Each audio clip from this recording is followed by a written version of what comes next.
sejam bem-vindos ao primeiro episódio do nosso podcast durante o L Summit 2025. E nosso primeiro tema de hoje é como assegurar que as políticas públicas sejam realmente efetivas para o desenvolvimento dos territórios. Criar políticas públicas é uma etapa importante, mas garantir que elas realmente saiam do papel, gerem impacto e se conectem com as necessidades reais da população é um desafio. Para debater sobre isso, nós temos dois convidados que vão demonstrar de forma prática como as políticas públicas com foco em compras governamentais podem impactar os ecossistemas de inovação. Gostaria de agradecer a participação e a disponibilidade de vocês dois, de estarem aqui conosco. E eu queria passar a palavra para que vocês pudessem se apresentar, contar um pouquinho, a jornada profissional de vocês, Bem, primeiro eu queria agradecer a oportunidade.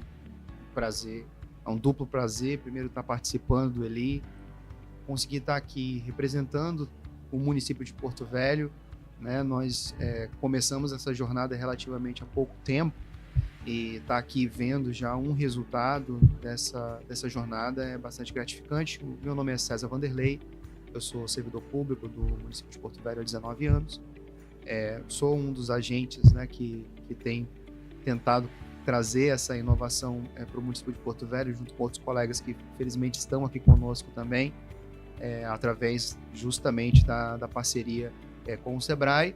Sou advogado, sou cientista de dados e tento transitar tanto na área do poder público, mas também na universidade onde eu sou professor. Boa, César. Prazer, gente. Sou o Dario Jovem, do Sebrae Nacional. Sou um dos coordenadores nacionais do programa Catalisa Gov. Quero agradecer a oportunidade de estar aqui no L Summit, esse evento maravilhoso, e de estar com essas ótimas pessoas aqui para poder falar um pouco mais sobre esse programa.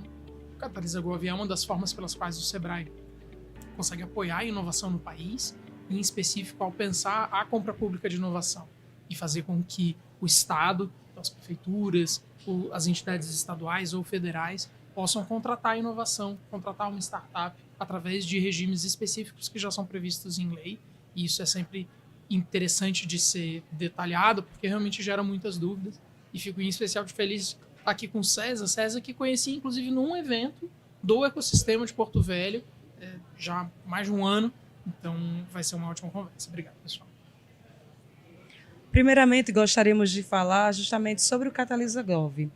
O Sebrae é um parceiro dos municípios em todo o Brasil, justamente pensando em estratégias de como fortalecer a inovação, o empreendedorismo, e o Catalisa Gov se configura como uma dessas estratégias. Por gentileza, Dario, conte para a gente como o Catalisa Gov tem realmente incentivado o surgimento de startups e facilitado esse processo de compra de inovação. Perfeito. O que acontece, A compra pública de inovação, ela já é regimentada por lei, então qualquer município pode contratar uma startup através de instrumentos próprios ali do Marco Legal de Startups.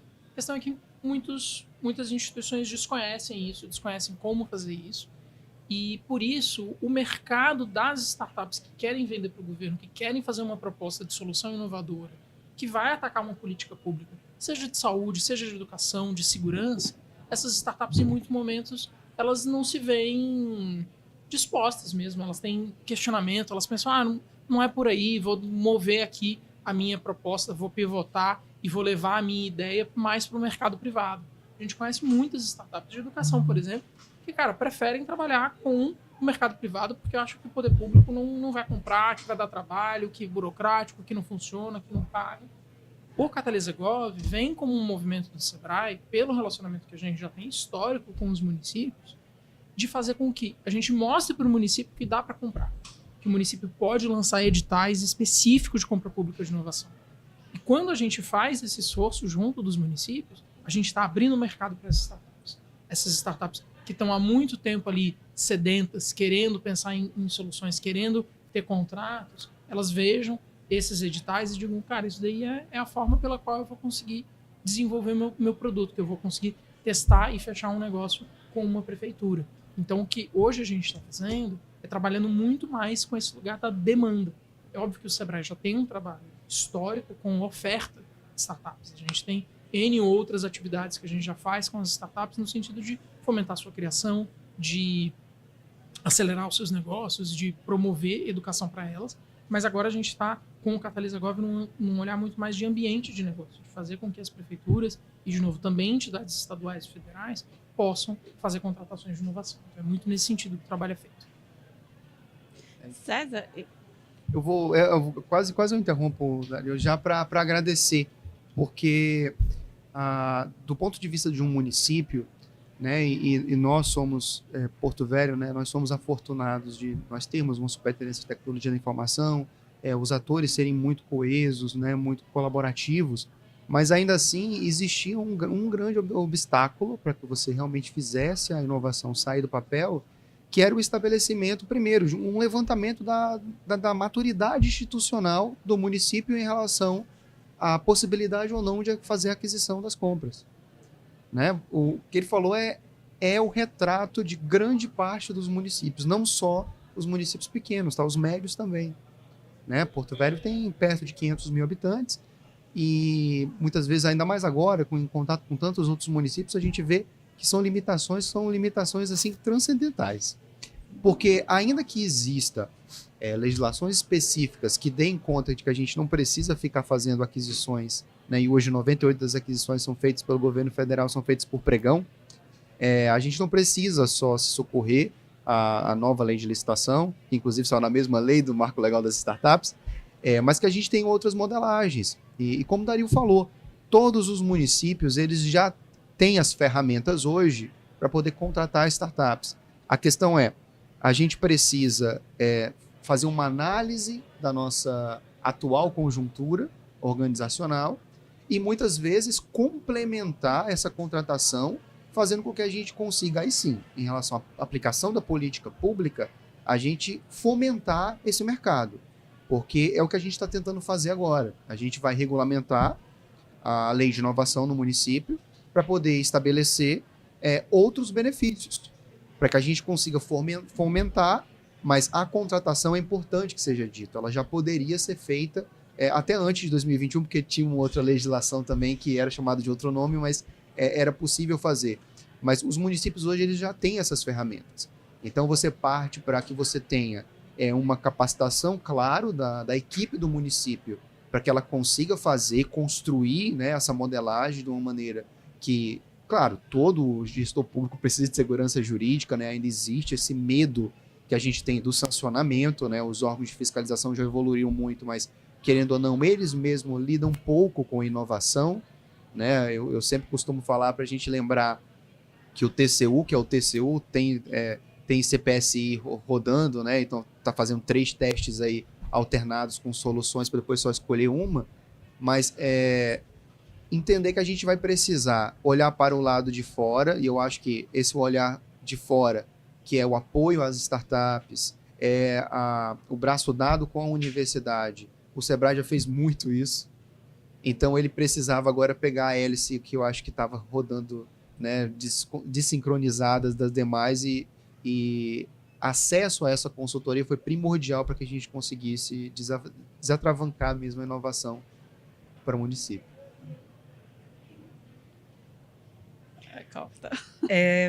Ainda neste cenário, que tipo de benefícios especificamente poderia ser mencionado, né, sobre comprar inovação para o contexto municipal, contexto de gestão pública? Eu acredito que nós não temos outra saída senão a inovação. Né? Trabalhando tanto tempo com compras públicas, você não precisa trabalhar dentro do município para você observar que o nosso orçamento vai ser sempre menor no ano que vem, então a gente precisa ter soluções que são inovadoras para serem mais eficientes, para serem mais efetivas. Né? E as compras públicas, e muitas vezes a gente acha que comprar uma inovação necessariamente algo disruptivo e que não existe, né? O que realmente é um mito, porque você pode, na verdade, enxergar novas funcionalidades para aquilo que muitas vezes estava sendo utilizado para outra coisa, né? E você criar um resultado que seja um resultado inovador, que você consegue entregar mais, você consegue fomentar o mercado, e você consegue privilegiar o que as políticas públicas deveriam fazer, que é realmente a entrega, né? Então, a gente consegue meio que o melhor dos mundos, né? A gente consegue seguir. Existe, claro, uma burocracia para qualquer tipo de contrato que acesse serviços públicos, e que bom que ela tenha, mas com certeza com mais liberdade negocial, que era coisa que faltava para o poder público, né? Um exemplo, a própria organização jurídica do CPSI, onde a gente tem essa liberdade de você discutir como é que vai ficar a patente, se vai ficar poder público, se não vai ficar, qual vai ser a contrapartida, coisas que a gente não tem nem autorização para fazer dentro do regime ordinário. Então, eu acho que a inovação ela é a única saída, e que bom, e eu vejo um movimento crescente dos municípios ávidos por isso, e eu acho que o que está faltando para eles mesmo é esse empurrãozinho que, gratamente, Porto Velho teve recentemente. Inclusive, não só nas compras públicas, mas na saúde, na educação, na segurança pública, a implementação de inovações tem sido um diferencial para muitos municípios. Então, falando nisso, eu gostaria de direcionar para o Dario, se tem algum caso prático que você pudesse mencionar para a gente dessa efetividade da inovação para os municípios. Claro, eu vou pegar um exemplo aqui de Recife. Acho que Recife é uma das cidades mais referência no tema de inovação hoje dentro da gestão pública, em especial em nível municipal. É uma cidade que já está na sua 3ª edição de um programa específico de inovação aberta, que é o EITA Recife. E acho que na primeira edição do EITA Recife, eles tinham um desafio que era do absenteísmo. Então, César foi lá e marcou uma consulta de oftalmologia. César teve um problema com a filha dele, esqueceu que tinha consulta, não foi para consulta. César não fez a consulta que ele tinha que ter feito. Eu, que estava na fila, não tive minha consulta e o César não foi. E o médico, que estava ali ocioso, parado, esperando o César ir. O César, por ele ter cometido um absenteísmo, não ter ido para a consulta dele, ele acarretou numa série de questões aqui. Mas a filha dele estava doente, ele esqueceu, choveu no dia, muitas coisas podem ter acontecido aqui. O Estado não sabia resolver isso. A Prefeitura de Recife identificou esse problema. A Prefeitura de Recife disse, não sei resolver, o mercado resolve aí para mim. E aí startups propuseram soluções. A solução que foi selecionada no edital que foi lançado é a Absence, uma solução que foi terminada de ser desenvolvida junto ao poder público. Então existe esse espaço no qual você pode contratar uma solução que está praticamente pronta e vai ser testada, ou realmente de que ela vai ser desenvolvida junto ao poder público. Então, Recife contratou a Absence. O que a Absence fazia? Mandava um WhatsApp pro César, dizendo, ei César, tá lembrado que vai ter uma oftalmologia hoje? Você topa ir lá? Você vai poder ir lá? Aí se o César vai poder, ele confirma, tudo resolvido. Mas a mensagem tenha lembrado ele de ir. Se ele diz, eu não vou poder ir, a inteligência artificial ali já pega no WhatsApp, já remarca com ele, já chama uma outra pessoa, faz também um processo ali de overbooking, e isso vai levando vários outros debates interessantes de política pública. Então a gente pode pensar, inclusive, de que recentemente a gente ficou sabendo que se gerou um debate de que talvez o César não pudesse ter ido porque ele não tinha acesso, ele não tinha dinheiro para comprar um ônibus naquele dia. E aí a prefeitura faz o cálculo de os 3, 5 reais que eu vou dar para o César para ele poder ir para a consulta dele é muito mais barato do que o médico ocioso ou do que essa fila continuando, porque aí esse problema no olho dele vai se agravar e tudo mais. Então eles estão começando a avaliar também como isso pode ser pensado até no sentido de promover um transporte mais barato ou gratuito para essas pessoas que estão indo para essas consultas. Então a inovação ela vai se permeando, ela vai entrando em todas essas questões. Por quê? Porque é o governo reconhecendo que existem coisas que ele não vai saber resolver. Ele precisa ter essa visão geral, ele precisa ter esse olhar estratégico de definir qual é o problema. O problema de absenteísmo foi um olhar que eles tiveram para longas filas que eles tinham em algumas consultas do SUS. Não é resolve a fila do SUS. Não, eu olhei aqui e identifiquei que o maior problema é o absenteísmo. Me ajuda a resolver isso. O mercado ajudou a resolver isso. Depois eles vão avaliar outros. Tal qual esse exemplo, a gente tem centenas de outros. O observatório da PGE, Procuradoria-Geral do Estado de São Paulo, se vocês jogarem no Google Observatório CPSI, vocês vão chegar numa página que é toolkitcti.com.br/observatório, uma coisa assim. Rafael Fazio. Exato, do Rafael Fazio, que vai estar aqui, Isso. inclusive no L com a gente. Lá eles têm uma lista de todos os CPSIs que já foram publicados, de todos os desafios, de todas as contratações. Quase 200 já. Exato, já quase 200. E o trabalho que o Catalisa Gov tem feito é de aumentar esse número, de contratar uma consultoria que senta do lado de gestores públicos como o César para ajudar nessa jornada, dar segurança jurídica. porque existem prefeituras, como a de Recife, que tiveram coragem, que disseram, cara, a gente ouviu falar disso daqui, a gente vai fazer sozinho e vai para frente. Existem outras tantas que não. Então, por exemplo, aqui no Rio Grande do Norte, a gente está falando de Mossoró, Goiás Novos e a própria prefeitura aqui de Natal. Os 3 são parceiros do Catalisa Gov, além da FUNPEC, da UFRN, que são parceiros aqui no estado do Catalisa Gov, que estão se desenvolvendo aqui em estágios diferentes dessa jornada para lá na frente lançar um edital para promover no mercado uma inovação que vai impactar diretamente os cidadãos das suas respectivas regiões. Recife é um caso muito bacana, eles conseguem se conectar muito bem com as universidades, com o mercado, né? E assim trazer soluções mais viáveis, mais rentáveis para solucionar os problemas da cidade. E eu gostaria agora que vocês deixassem uma mensagem voltada principalmente para os municípios do interior, que ainda não têm muito essa vivência da inovação, e para que eles possam também trazer e buscar soluções inovadoras para dentro dos municípios e desenvolver cada vez mais as suas regiões. Bem, primeiramente, entender que inovação não é caro, o que é caro é não inovar. Então, a primeira desculpa pronta que vocês vão achar para todo e qualquer prefeito é que não tem dinheiro, é que não tem recurso, né? E isso realmente não é uma verdade. A gente consegue parcerias, um exemplo é esse, né? Eu já falei várias vezes para vocês, assim, se a gente esperasse realmente o próprio poder público ter a consciência de contratar uma consultoria para poder fazer esse levantamento, talvez a gente só estivesse participando do ELI daqui a 2040.